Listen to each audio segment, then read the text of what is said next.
Hi guys, Yiannis here, and I'm discussing how to train for an autumn marathon.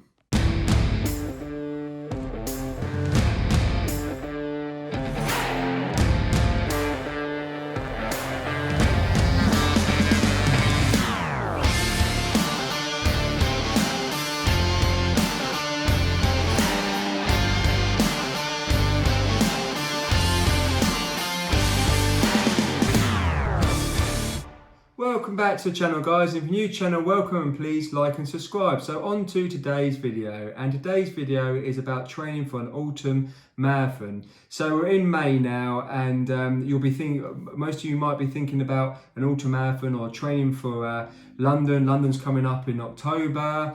Well, a lot of the marathons are coming up in October. They're moved due to COVID. So now is the time to start thinking about your training plan and start it at the end of May to the beginning of June, and then leading you all the way up to, if you're doing London, all the way up to London. So how to start training for a marathon. So there's a lot of people that taking on their first marathon and maybe only just started running during COVID and want to learn how to run longer, and therefore want to run a marathon. So what I recommend is that firstly you need to build the engine in the base. So firstly I'd say this video is aimed for beginners. So if you're starting out, then maybe I'd say 4 weeks of just building easy running and just building up the duration or the mileage up slowly. Don't go by too much. Use the 10% mileage rule, so don't up your mileage too much. And so if, say for example, you've been running regularly, say for a long run, 8 miles, don't go and run 16 miles the following week. That's a no-no.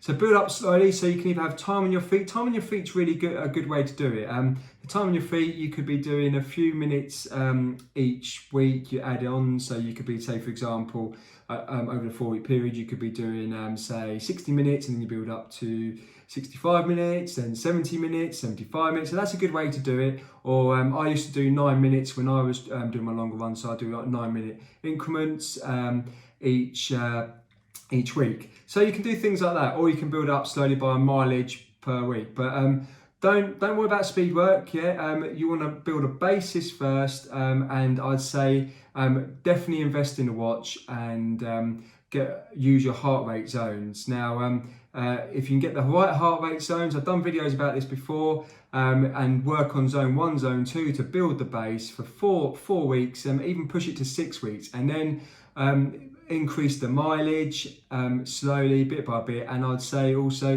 you want to start doing some interval work. Now, my advice is in intervals, I'd say a good thing is, if you're not used to it, is mile reps. Build into them, mile reps, but don't do them flat out. You can do them at like 10k pace or half marathon pace, and build it up to, each week you can start off with 1, then you can build up 2 miles, and then 3 miles, and you can go up to about 4 or 5. You can do that.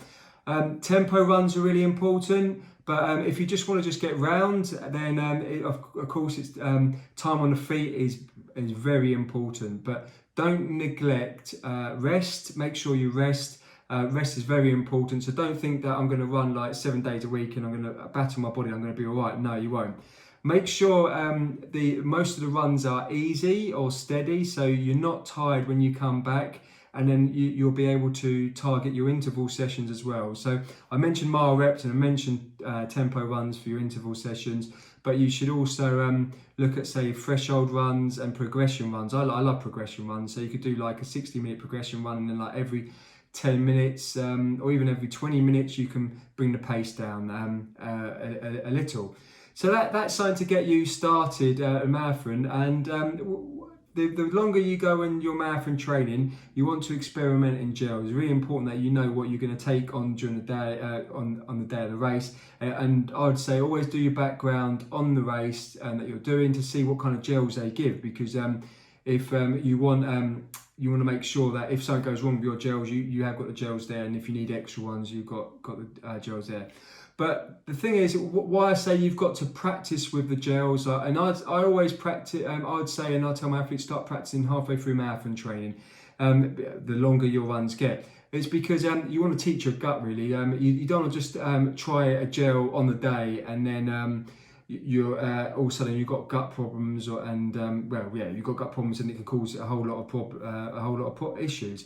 So you want to try and see which ones work for you as well. So experiment with them as well. So I'd say 4 to 6 weeks of building the base first, and then you we're slowly increasing the mileage, and then maybe take a recovery week, an easier week, and then start building the mileage up to 20 miles or 22 miles. But I always say time on feet is a very good way to go for marathon training. So this is just based for beginners, just to start, and remember, start small.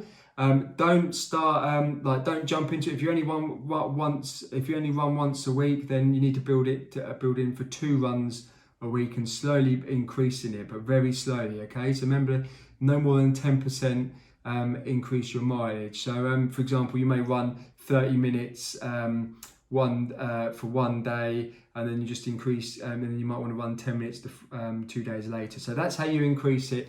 It's a long program, and then you can do and then you end up tapering.